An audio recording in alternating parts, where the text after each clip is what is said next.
السلام علیکم ورحمۃ اللہ وبرکاتہ۔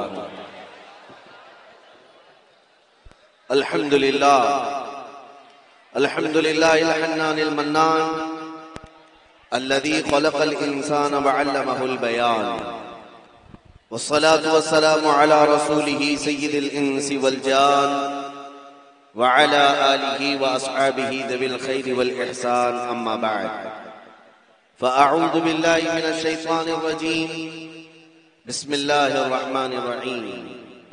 النبي أولى بالمؤمنين من أنفسهم، صدق الله مولانا العظيم۔ بارگاہ رسالت معاف صلی اللہ علیہ وسلم میں درود پاک کا ہدیہ پیش کریں۔ اللہ رب محمد صلی اللہ علیہ وسلم، صلاۃ و سلام علیک یا رسول اللہ صلی اللہ تعالی علیہ وسلم، وآلہ واصحابہ الکرام وابنہ الکریم وبارک وسلم۔ سنیوں کا درود ایسا نہیں ہوتا ہے، حضور پاک کے نام پر جب درود پاک پڑھا جاتا ہے تو محفل گونج اٹھتی ہے، بلند آواز سے درود پڑھیں۔ اللہم صلی علی سیدنا و مولانا محمد وعلی آلہ واصحابہ وبارک وسلم صلاۃ دائمۃ سرمدا ابدا۔ نہ گھبراؤ مسلمانوں، ابھی خدا کی شان باقی ہے، بے شک ابھی اسلام زندہ ہے، قرآن باقی ہے۔ بے شک اللہ کا کروڑا احسان ہے، ظالموں نے ہر دور میں آزمایا ہے، مسلمانوں کو، اسلام کو جڑ سے نکالنے کی کوشش کرتے رہے، لیکن خود جڑ سے اکھڑ گئے۔ اسلام تھا، اسلام ہے اور اسلام رہے گا۔ بے شک ایک چھوٹے سے گاؤں میں یہ ولولہ انگیز مجمع، میرے عزیزوں میں چیلنج کرتا ہوں کسی نیتا کو کہ یہ جوش لا کر کے دکھا۔ بھیڑ تو بہت ہو سکتی ہے، بے شک 500 کی 200 کی تو بھیڑ ہو سکتی ہے، اور 100 روپے لے کر آنے والوں کی تو بھیڑ ہو سکتی ہے جی، لیکن میرے رب کی ذات پر مجھے یقین ہے کہ جس علاقے میں بھی میں جاؤں گا وہاں 100-200 روپے لے کر آنے والوں کی بھیڑ نہیں، بلکہ اپنی گردن میرے مصطفیٰ کے نام پر دینے کی۔ سبحان اللہ۔ میرے عزیزوں،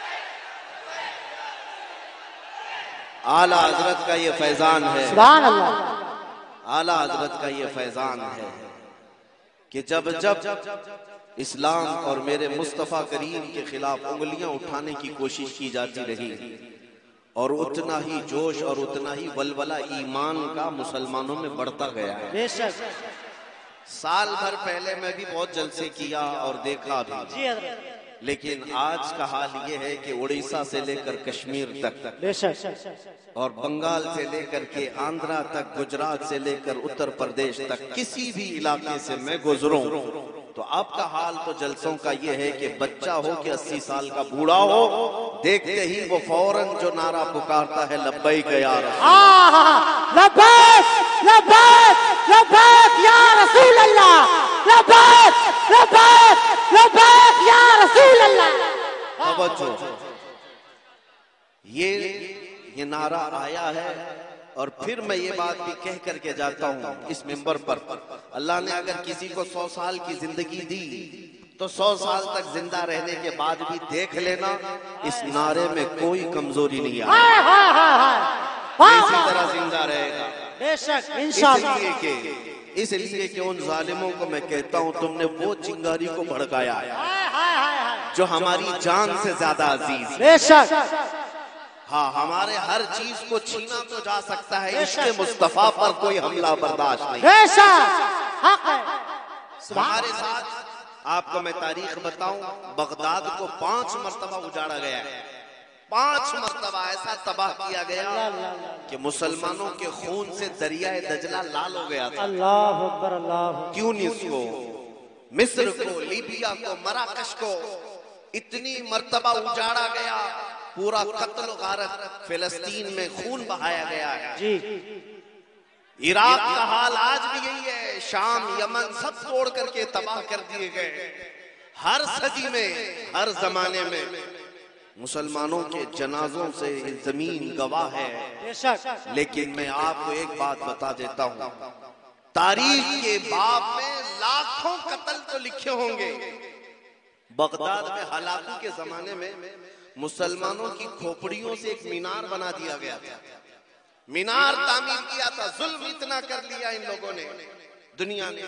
اور یہ جو موب لنچنگ کہتے ہو، یہ آج کی نہیں، مکہ والے بھی یہی کرتے تھے۔ بلال حبشی کو پکڑ کر موب لنچنگ ہی تو ہوتی تھی، بے شک، کوفہ والے بھی موب لنچنگ کرتے تھے۔ ہر زمانے میں ہوتا رہا، لیکن کان کھول کر کے سن لے دوسرے لوگ بھی، اور آنکھ کھول کر دیکھ بھی لے، ہر زمانے میں اس درخت کو ہلانے کی کوشش کی گئی، کوشش تو کی گئی۔ ہو سکتا ہے پتے جھڑ گئے ہوں، لیکن اس کی جڑ تحت الثری میں ہے۔ اسلام اس درخت کا نام ہے جس کی جڑیں تحت الثری میں اور اس کی شاخیں اوج ثریا پر۔ بے شک، سبحان۔ اسلام تیری نبض نہ ڈوبے گی حشر تک، تیری رگوں میں رواں خون ہے چار یار کا۔ واہ واہ واہ، کیا بات ہے مفتی صاحب، میرے عزیزوں، زندہ باد۔ اب تھوڑی دیر توجہ کے ساتھ آپ سماعت کریں، جی کرم، تھوڑی دیر۔ جی کرم۔ نبی اکرم صلی اللہ تعالی علیہ وسلم کی امت میں اللہ نے آپ کو پیدا کیا، اور قرآن میں کہا کنتم خیر امت، بے شک، تم سب سے بہترین امت ہو، بے شک، سب سے بہترین امت ہو جو لوگوں کے درمیان نکالے گئے۔ کس لیے؟ رہنا بھائی، تقریر سننا ہے تو ٹھیک ہے، نہیں تو میں خدا حافظ کہتا ہوں۔ اب نعرے بھی سب آخر میں لگا لیں گے، آپ انشاءاللہ سب پورا ختم ہونے۔ میں میسج دینے کے لیے آیا ہوں، میسج اگر لینا ہے تو ٹھیک ہے، فبی توجہ۔ اللہ نے آپ کو فرمایا خیر امت ہو، تم سب سے بہترین امت ہو۔ کس لیے؟ تأمرون بالمعروف، تم اچھائیوں کا حکم دیتے ہو، تنہون عن المنکر، تم برائیوں سے روکتے ہو، وتؤمنون باللہ، اور غیب سے نہ دیکھے ہوئے اللہ پر ایمان لاتے ہو۔ یہ تمہاری صفات اللہ نے قرآن میں بیان کیا، تم سب سے بہترین امت ہو۔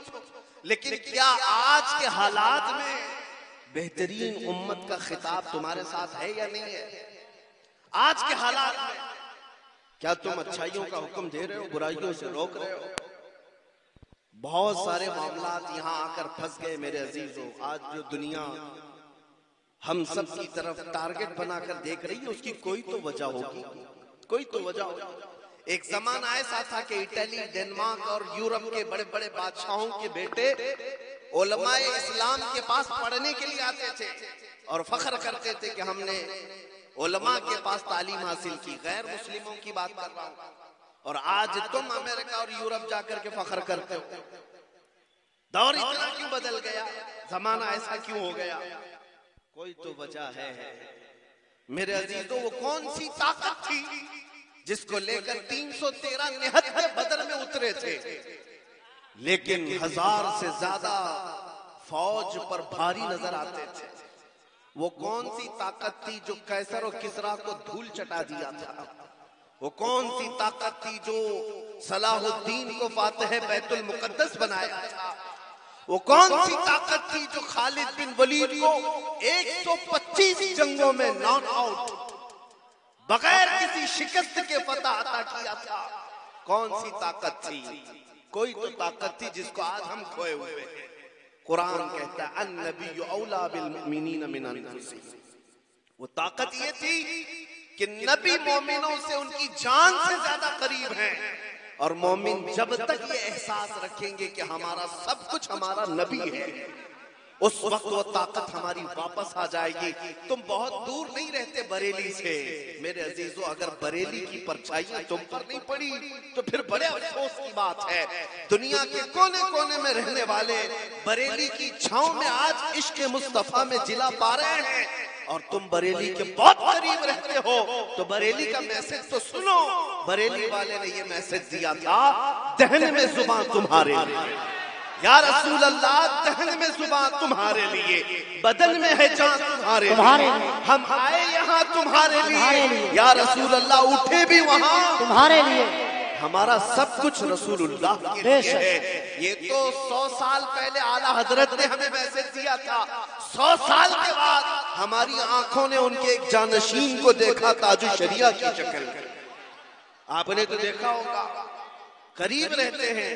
تاج الشریعہ نے 100 سال کے بعد بھی ہمیں یہی میسج دیا، زندگی یہ نہیں ہے کسی کی کسی کے لیے، زندگی یہ نہیں ہے کسی کی کسی کے لیے، زندگی ہے نبی کی نبی کے لیے۔ بے شک نہ سمجھ مرتے ہیں زندگی کے لیے، ارے جینا مرنا ہے سب کچھ نبی کے لیے۔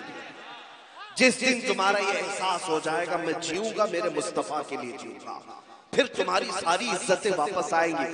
قرآن پر تمہارا یقین ہے یا نہیں بتاؤ؟ ہاتھ مت اٹھانا، بس ہم ہاتھ صرف ایک ہی بات پر اٹھاتے ہیں۔ ہاں ہم ہاتھ وغیرہ چندہ دینے کے لیے اور مدینہ جانے کے لیے، مکہ جانے کے لیے نعت خواں حضرات تو اٹھواتے رہتے ہیں، ہم تو صرف اس بات پر ہاتھ اٹھواتے ہیں کہ کون ہے میرے نبی کی عزت پر اپنی گردن دیتا ہے۔ بس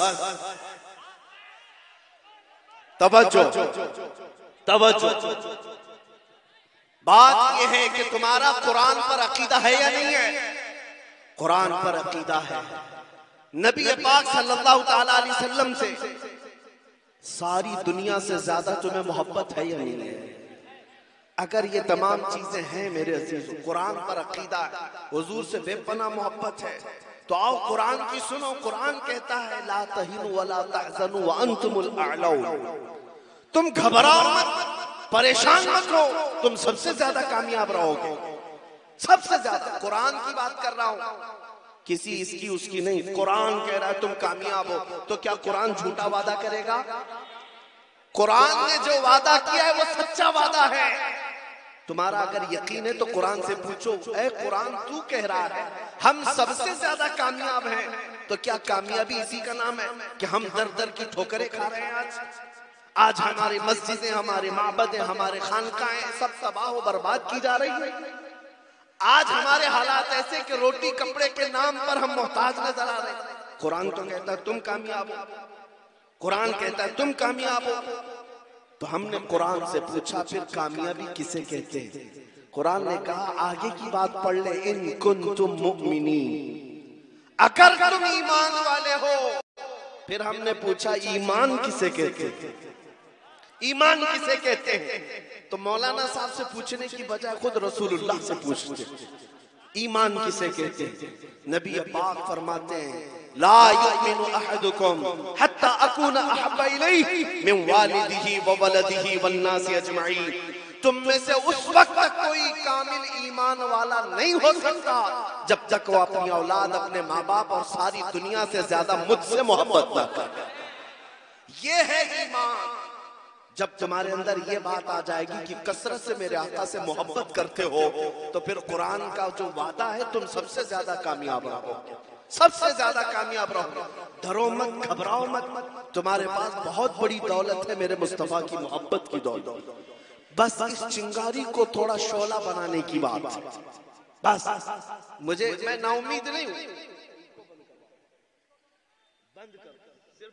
اس والے کا یو کو بالکل بند کر دو، یو کو بند کر دو اس والے۔ ہاں میں صرف اور صرف آپ تمامی حضرات کو یہ بات بتانا چاہتا ہوں کہ نبی پاک صلی اللہ تعالی علیہ وسلم سے اگر جان سے زیادہ محبت ہو جائے تو قرآن کا جو وعدہ ہے وہ کامیابی کا وہ وعدہ بالکل برحق ہے، کیونکہ قرآن نے جب وعدہ کیا تھا صحابہ نے وہ وعدہ دیکھا ہے۔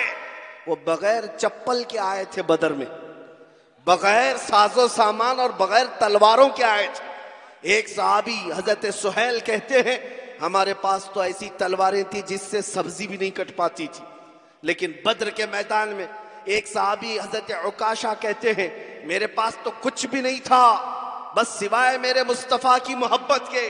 آیا میدان میں، کہا یا رسول اللہ میں بھی میدان میں اترتا ہوں، میرے پاس کچھ ساز و سامان ہتھیار نہیں۔ حضور پاک نے فرمایا کوئی لکڑی پڑی تو لاؤ۔ وہ کہتے ہیں کھجور کے تنے کی ایک سوکھی ہوئی لکڑی میرے ہاتھ میں آئی، میں نبی پاک کے پاس دیا، حضور پاک نے اپنا ہاتھ اس لکڑی پر پھیرا اور کہا جاؤ اسی سے لڑو۔ حضرت عکاشہ کہتے ہیں وہ سوکھی لکڑی لے کر میں میدان میں اترا، اسی سے کئی کافروں کو مارا تھا۔ وہ تلوار سے زیادہ اثر کرتی تھی۔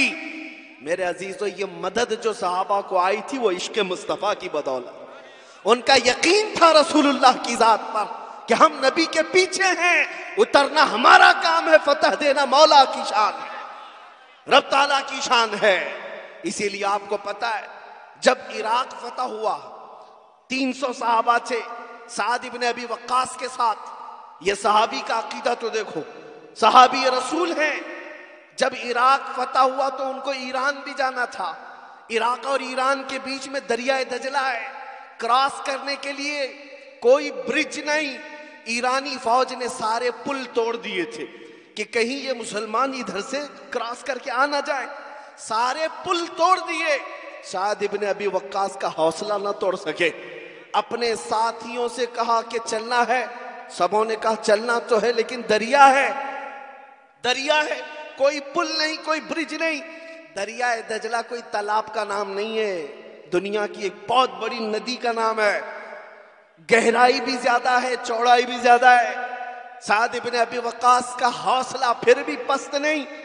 تاریخ طبری میں یہ روایت موجود ہے، ان کے ساتھیوں نے پوچھا سعد ابن ابی وقاص سے کہ جائیں اس طرف تو کیسے جائیں؟ سعد ابن ابی وقاص نے کہا کسی پل کسی برج کی ضرورت نہیں، اپنے اپنے گھوڑے لو اور پانی میں ڈال دو، پار کرانا مولا کی طرف سے ہے۔ دریائے دجلہ کے اوپر 300 صحابہ نے گھوڑے ڈال دیے اور گھوڑے ایسے چلتے ہوئے گئے یہاں تک کہ دریا پار کر لیا، کسی گھوڑے کے ٹاپ میں تک پانی نہیں آیا، وہ چل پڑے، صحابہ کی سواریاں پانی پر چلتی رہی، دریا عبور کر کے آ گئے۔ ایران کی تاریخ میں یہ لکھا ہوا ہے، انہوں نے دیکھ کر کے کہا تھا یہ تو آنے والے انسان نہیں جنات نظر آتے ہیں، دنیا حیران ہے۔ اسی لیے شاعر نے کہا تھا دیوان گانے عشق محمد کو دیکھ کر گھبرا گئی ہے گردش دوراں کبھی کبھی، گھبرا گئی ہے گردش دوراں کبھی کبھی۔ یہ میرے مصطفیٰ کریم کے غلاموں کے حال تھے، اگر وہ پانی پر گھوڑے ڈال دیں مولا اس پر خشکی جیسا راستہ پیدا کرتا ہے۔ تمہیں پتہ ہے عمر ابن خطاب رضی اللہ تعالیٰ عنہ کا زمانہ ہے، یہ وہی عمر ابن خطاب ہے جو کہتے ہیں بچپن میں 2 بکریاں نہیں سنبھال پاتا تھا، میرے باپ مجھے مارا کرتے تھے، گھوسے کھاتا تھا، لیکن ایک وقت ایسا آیا مصر میں جب اسلامی حکومت آئی وہاں ایک بری رسم، ایک برا رواج چلتا تھا۔ عمرو بن عاص جو گورنر تھے مصر کے، انہوں نے دیکھا دریائے نیل جو مصر میں بہتا ہے سال میں ایک مرتبہ سوکھ جاتا تھا، تو مصر کے لوگ ایک 16-17 سال کی حسین لڑکی کو سجا کر کے سنوار کر کے اس دریا کے بھیٹ چڑھا دیتے تھے، بلی چڑھاتے تھے، اس کا خون جب دریا میں ڈالتے تو پھر دریائے نیل لبالب بھر جاتا تھا۔ یہ ان کی بری رسم، ان کا برا رواج ہر سال چلتا تھا۔ جب اسلام وہاں پر آیا لوگوں نے عمرو بن عاص سے کہا کہ ہمیں ایک لڑکی ذبح کر کے ڈالنی پڑے گی، نہیں تو پانی اوپر نہیں آئے گا۔ عمرو بن عاص نے کہا میں اس کی تو اجازت نہیں دے سکتا، اسلام اس کے خلاف ہے۔ لیکن آپ نے جب دیکھا کہ حقیقت میں پانی سوکھنے لگ گیا، دریائے نیل سوکھنے لگ گیا اور نیچے چلا گیا، وہ گھبرا گئے، کیا یہ رسم و رواج کو جاری رکھنا پڑے گا؟ کیا یہ دریا کو بہانے کے لیے، پانی کو اچھال لانے کے لیے یہ بری رسم کو زندہ رکھنا پڑے گا؟ اسی کشمکش میں عمرو بن عاص نے خط لکھا مدینے میں عمر ابن خطاب کو رضی اللہ تعالیٰ عنہ۔ امیر المومنین عمر ابن خطاب کے پاس جب خط آیا، سنو اے مسلمانوں، جو یہ کہتا ہے میرے مصطفیٰ کی غلامی میں نفع کیا ہے، حضور کی وفاداری میں فائدہ کیا ہے، کان کھول کر سن لے، فائدہ میں بتاتا ہوں۔ عمر ابن خطاب اس کے بعد جواب میں ایک خط عمرو بن عاص کو لکھتے ہیں جو مصر کے گورنر تھے، اور دوسرا خط دریائے نیل کے نام پہ لکھتے۔ آج تک سنا ہے کبھی کسی نے دریا کو بھی خط لکھ کے کہا ہو، پانی کو خط لکھا ہو کسی نے؟ یہ صرف محمد عربی کے غلاموں کا راج ہے، راج ہے۔ خط عمرو بن عاص کو لکھا، کہا تم نے جو کیا بالکل صحیح کیا، تم اپنی اس بات پر قائم رہو، اور ایک خط میں تمہیں بھیج رہا ہوں، یہ دریائے نیل میں دے دینا۔ دریائے نیل کو کیا خط لکھا تھا؟ خط لکھا بسم اللہ الرحمن الرحیم، اے دریائے نیل، اگر تو اللہ کے حکم سے چلتا ہے تو عمر ابن خطاب اللہ کا بندہ حکم دیتا ہے کہ جاری ہو جا، اور اگر اللہ کے حکم سے نہیں چلتا تو ہمیں تیرے پانی کی کوئی ضرورت نہیں۔ یہ خط لکھا اور بھیجا حضرت عمرو بن عاص کے پاس۔ جب عمر ابن خطاب کا خط آیا، جب دونوں خط آئے، اپنا خط رکھ لیا، دریائے نیل کا خط لے جا کر دریائے نیل میں ڈالا۔ تاریخ میں موجود ہے، اچانک جوش آیا پانی میں اور 16 گز اوپر دریائے نیل کا پانی بہنے لگا، اور اتنا ہی نہیں 1400 سال گزر گئے، آج بھی دریائے نیل لبالب بھرا نظر آتا ہے۔ یہ کہنا یہ چاہتا ہوں، تم پوچھتے ہو محمد عربی کے غلامی میں ملتا کیا ہے؟ ایک بار حضور کی وفاداری کر کے تو دیکھ لو، دنیا تو دنیا ہے، پانی پر بھی مولا تمہارا راج قائم فرمائے۔ بے شک، سبحان اللہ، نعرہ تکبیر، نعرہ رسالت، عصمت رسول اکرم، وقار رسول اکرم، سبحان اللہ۔ جب تک بکے نہ تھے تو کوئی پوچھتا نہ تھا، جب تک بکے نہ تھے تو کوئی پوچھتا نہ تھا، یا رسول اللہ تم نے خرید کر ہمیں انمول، بک کر کے تو دیکھو اے جوان، بہت اچھے بک کر کے تو دیکھو۔ میرا یہ پیغام ہے ہر نوجوان کو، کاش ہمارے مجمع سے، ہمارے محلوں سے، ہماری بستیوں سے چند نوجوان ایسے کھڑے ہو جائیں جو عہد کر لیں۔ جتنے جوش میں تم نعرہ لگاتے ہو، جتنے جوش میں تم نعرہ لگاتے ہو، کاش اتنا جوش تمہارے ایمان میں آ جائے، اتنا جوش میرے مصطفیٰ کی محبت میں آ جائے، اور یہ عہد کر لو کہ میں دنیا کو یہ بتاؤں گا کہ نبی پاک صلی اللہ تعالیٰ علیہ وسلم کی محبت کی بات کرتے ہو، آج سے میں زندگی جیوں گا تو میرے مصطفیٰ کے اخلاق میں جیوں گا۔ جس دن یہ نوجوانوں طے کر لو تو پھر بازار نبی میں بکنے کی بات، شاعر نے کہا ہے بے دام ہی بک جائیے بازار نبی میں، بے دام ہی بک جائیے بازار نبی میں، اس شان کے سودے میں خسارے نہیں ہوتے، یہ ناز یہ انداز ہمارے نہیں ہوتے، جھولی میں اگر ٹکڑے تمہارے نہیں ہوتے، جب تک کہ مدینے سے اشارے نہیں ہوتے، روشن میری قسمت کے ستارے نہیں ہوتے۔ سبحان اللہ۔ ایک دن تم بھی اعلان کرو گے، تمہیں بھی وہ عزتیں دیکھنی ہوں گی، انشاءاللہ۔ جو کچھ بھی عزت ہمیں ملتی ہے وہ میرے مصطفیٰ کے قدموں سے ملتی ہے۔ وفاداری کرو، وفاداری کرو۔ اب عصر کا وقت ہو چکا ہے، میں اپنی گفتگو سمیٹتا ہوں۔ اپنے دل پر ہاتھ رکھ کر کے بتاؤ، کیا تمہارا یہ عقیدہ ہے کہ دنیا کا سب سے حسین چہرہ میرے مصطفیٰ کا ہے؟ بے شک، حق ہے۔ آمینہ کے لال کا چہرہ سب سے حسین ہے؟ بے شک۔ سب سے حسین چہرہ ہونے کا تمہارا عقیدہ ہے تو پھر اپنے چہرے پر ہاتھ رکھ کر دیکھو، اس حسین چہرے کی طرح تم اپنا چہرہ کیوں نہیں بناتے؟ بہت اچھا پیغام ہے حضرت۔ اگر سب سے حسین چہرہ وہ ہے تو پھر دنیا کے چہروں کی اقتدا کیوں کرتے ہو؟ بہت اچھا پیغام ہے۔ ایرے غیرے نتھو کھیرے کے پیچھے چل پڑے جو جہنم کی طرف لے جانے والے۔ آج ہمارے بچوں کو ٹک ٹاک نے تو ایسا مجرے کرنا سکھایا ہے، نعوذ باللہ، تمہیں اندازہ بھی نہیں کہ یہ تمہیں نہ مرد بنانا چاہتے نہ عورت، ایک بیچ کی مخلوق بنا کر چھوڑ دیں گے، بے شک۔ اور اس کے باوجود تم اس کو فیشن سمجھتے ہو، فیشن سمجھتے ہو۔ اچھا بھلا نوجوان اپنے کانوں میں بالیاں پہننے لگ گیا، جی حضرت، ہاتھوں میں چوڑیاں پہننے لگ گیا، جی۔ اچھا بھلا نوجوان چوٹی رکھنے لگ گیا، اللہ، اچھا بھلا نوجوان کپڑے پھاڑ کر پہننے لگ گیا۔ جی جی۔ میں پوچھتا ہوں، تجھے دنیا کا یہ فیشن پسند آتا ہے؟ اے نوجوان، اگر میرے مصطفیٰ سے عشق ہوتا تو تو یہ کہتا، دنیا اگر ننگا رہنے پر فخر کرتی ہے تو میں آمینہ کے لال کی اقتدا کر کے فخر کروں، بے میں شک، ان کے لباس میں فخر کروں گا۔ بے شک۔ دیکھنا پھر عزتیں کیا ہوتی ہیں، عزتیں کیا ہوتی ہیں۔ میرے اچھا عزیزوں، یہ صرف ہمارا لباس ہے، جی، لوگ عزت کرتے ہیں یہ میرے مصطفیٰ کے لباس کی وجہ بے سے، شک، سنت کی وجہ سے۔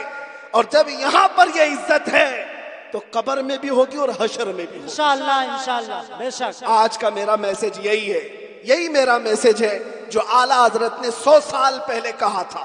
کان کھول کر سنو، 100 سال پہلے کہا تھا وہ میسج کیا ہے؟ آج لے ان کی پناہ، آج مدد مانگ ان سے، آج لے ان کی پناہ، آج مدد مانگ ان سے، کل نہ مانیں گے قیامت میں اگر مان گیا۔ بس اسی پر زندہ رہو کہ ہمیں جینا ہے میرے مصطفیٰ کے اخلاق میں جینا ہے، اور حضور پاک کے اخلاق کو زندہ کر کے دکھانا ہے۔ میں بار بار یہ کہتا ہوں، کچھ نوجوانوں کو یہ شرم آتی ہے، ٹوپی رکھیں گے، داڑھی رکھیں گے، لوگ ملا کہنے لگیں گے۔ تمہیں لوگوں کے تانوں پر نہیں جینا ہے، تمہیں اپنے نبی کے لیے جینا ہے۔ لوگ کچھ نہیں کہتے۔ اور ایک بات میں آپ کو بتاؤں، ارے دنیا والوں کو چوٹی رکھنے پر شرم نہیں آتی، تمہیں داڑھی رکھنے پر کیوں شرم آتی؟ بہت اچھا پیغام ہے، بہت اچھا پیغام، شرم آتی ہے۔ بہرحال میرے مصطفیٰ کریم صلی اللہ تعالیٰ علیہ وسلم کے اخلاق کی طرف آؤ، پھر دنیا تمہیں بتائے گی۔ میں نے دیکھا ہے ایک صحابی رسول حضرت نعمان، یہ بہت بڑے بادشاہ کے دربار میں گئے۔ جب اس بادشاہ کو پتا چلا محمد عربی صلی اللہ علیہ وسلم کا ایک صحابی آ رہا ہے، اس نے ریشم کا کارپیٹ بچھایا اور کرسی سونے کی کلئی کی ہوئی، سونے کی کلئی کی ہوئی کرسی بچھایا۔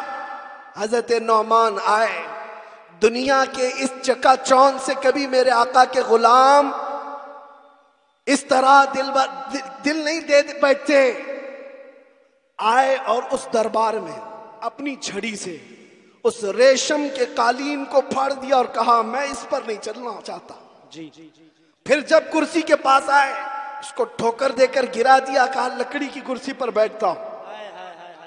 بادشاہ نے کہا اب تک یہ اعزاز میں نے کسی کو نہیں دیا، تم محمد عربی کے غلام ہو، صحابی ہو، ان کے ترجمان، ان کے سفیر ہو۔ میں نے ریشم کا مہنگا قالین بچھایا اور سونے کی کلئی کی ہوئی کرسی بچھایا۔ اس صحابی نے ایک ہی جواب دیا، ایک ہی جواب دیا، تیری عزت، تیرا عزت کرنا اپنی جگہ پر، میں اگرچہ میرے مصطفیٰ سے دور ہوں لیکن ریشم میرے مصطفیٰ نے مردوں کے لیے حرام قرار دیا اور سونا مردوں کے لیے حرام قرار دیا۔ جس کو میرے نبی نے حرام کیا ہے ان کا غلام کبھی اس کو اپنا نہیں سکتا، چاہے سامنے بادشاہت ہی کیوں نہ آ جائے۔ اسی لیے حضور تاج الشریعہ نے فرمایا تھا بلہوس سن، سیم و زر کی بندگی اچھی نہیں۔ بلہوس کس کو کہتے ہیں؟ نفس کا پجاری، خواہشات کے پیچھے بھاگنے والا، اس کو بلہوس کہتے ہیں۔ اور سیم و زر، سونا چاندی کو، جو سونا چاندی کے پیچھے بھاگ رہے ہیں ان کو حضور تاج الشریعہ نے فرمایا تھا بلہوس سن، سیم و زر کی بندگی اچھی نہیں، ان کے در کی بھیک اچھی، سروری اچھی نہیں۔ ان کے در کی بھیک اچھی، سروری اچھی نہیں۔ ہم نے نبی پاک کے غلاموں کو دیکھا ہے، جب انہوں نے دنیا کو ٹھکرایا ہے ساری دنیا مولا ان کے قدموں میں لا کر رکھا ہے۔ آج میں یہی کہہ کر جاؤں گا، اے نوجوانوں، زندگی بہت کم ہے، حالات جس طرح کے یہاں پر ہیں اس کا ایک ہی حل ہے، ایک ہی حل ہے۔ جو حالات بگڑتے جا رہے ہیں، سخت سے سخت ہوتے جا رہے ہیں، اس کا ایک ہی حل ہے۔ تم آج اس ٹینشن میں ہو کہ ہماری مسجدوں کا کیا ہوگا، ہمارے مدرسوں کا کیا ہوگا، ہماری اذانوں کا کیا ہوگا، ہماری ٹوپیوں داڑھیوں کا کیا ہوگا، تم اسی ٹینشن میں ہو۔ اور لوگ یہ کہتے ہیں بچیوں کا حجاب، عورتوں کے نقاب، یہ شریعت کے مسائل، ہر دن نئی نئی خبریں۔ اس کا حل کیا ہے؟ ان سب مسائل کا حل میں ایک ہی بات میں بتاتا ہوں، ایک ہی بات، کی محمد سے وفاتوں نے، کی محمد سے وفاتوں نے تو ہم تیرے ہیں، یہ جہاں چیز ہے کیا لوح و قلم تیرے۔ سبحان اللہ، بے شک سارے مسائل کا حل ایک ہے، سارے مسائل کا حل ایک ہے۔ اس لیے کہ دنیا جان رہی ہے کہ یہ پھیکے ہیں، اندر سے کھوکھلے ہیں، اندر سے خالی ہیں۔ اگر یہ اپنے نبی سے محبت کرتے ہیں تو ان کو ان کے نبی کی سیرت کیوں نہیں معلوم؟ ایک پنڈت نے، اور وہ پروفیسر بھی ہے، انہوں نے میرے سامنے بیٹھ کر کے کہا مولانا آپ کی باتیں بڑی بڑی ٹھیک ہیں، عشق اور محبت کی آپ جو بات کر رہے ہیں، آپ کی قوم سے پوچھیں کتنے لوگ ہیں جو آپ کے نبی کی سیرت پڑھے ہوئے ہیں، کون کون ہیں جو ان کے اولاد، ان کے خاندان اور ان کی زندگی کو جانتا ہے؟ کتنے ہیں جو ان کی مکہ کی زندگی مدینے کی زندگی کو جانتے ہیں؟ بات تو ٹھیک تھی، اسی لیے دنیا آج تمہارے اوپر تلی ہوئی ہے کہ ہے تو ان کے سروں پر ٹوپیاں، چہروں پر داڑیاں اور گھروں پر مسلمانی علامات، لیکن حقیقت میں دل شاید خالی نظر آتا ہے یا عمل سے دور ہیں۔ اسی لیے دنیا کو جواب دینے کے لیے سڑک پر اتر کر احتجاج نہیں، دنیا کو جواب دینے کے لیے صرف پروٹیسٹ اور دھرنا نہیں، بلکہ یہ عہد کرنا ہے کہ میں میرے مصطفیٰ کا دیوانہ صرف باہر سے نہیں دل سے بھی نظر آؤں گا۔ میں اپنی ساری چیزیں قربان کرتا ہوں، جو میرے نبی کو ناپسند ہے اس چیز کو میں نہیں کرنا چاہتا۔ کیا اے نوجوانوں حضور کی محبت پر فدا ہو کر نعرے تو لگاتے ہو، صبح گانے سنتے ہوئے اٹھتے ہو، رات کو گانے سنتے ہوئے سوتے ہو؟ کیا یہ محبت کا تقاضا ہے؟ کیا یہ محبت کا تقاضا ہے؟ چوراہے پر کھڑے ہو کر اگر تمہاری آنکھیں بہکتی ہیں اور اجنبی لڑکیوں کے پردے کو چاک کرتی ہیں تو کیا یہ میرے مصطفیٰ کی غلامی کا تقاضا ہے؟ شرم آ جائے گی۔ تمہاری نسبت اگر میرے مصطفیٰ سے ہے تو تمہاری آنکھیں اتنی محفوظ ہو جائیں کہ ایرے غیرے کو نہ دیکھے بلکہ آنکھیں سنبھال کر رکھے۔ میں آنکھیں اس لیے سنبھالا ہوں کہ دیکھنا ہے تو مجھے تاجدار کائنات کو دیکھنا ہے، سب سے حسین چہرے کو دیکھنا ہے۔ آنکھیں بچاؤ، اپنے اخلاق بچاؤ، اپنا ایمان بچاؤ۔ بس اس بات پر میں اپنی گفتگو ختم کرتا ہوں۔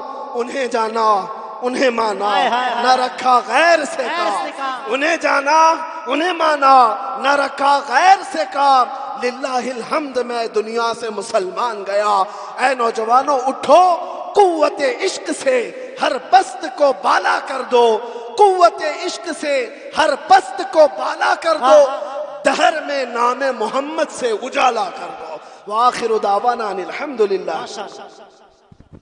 مصطفیٰ جان رحمت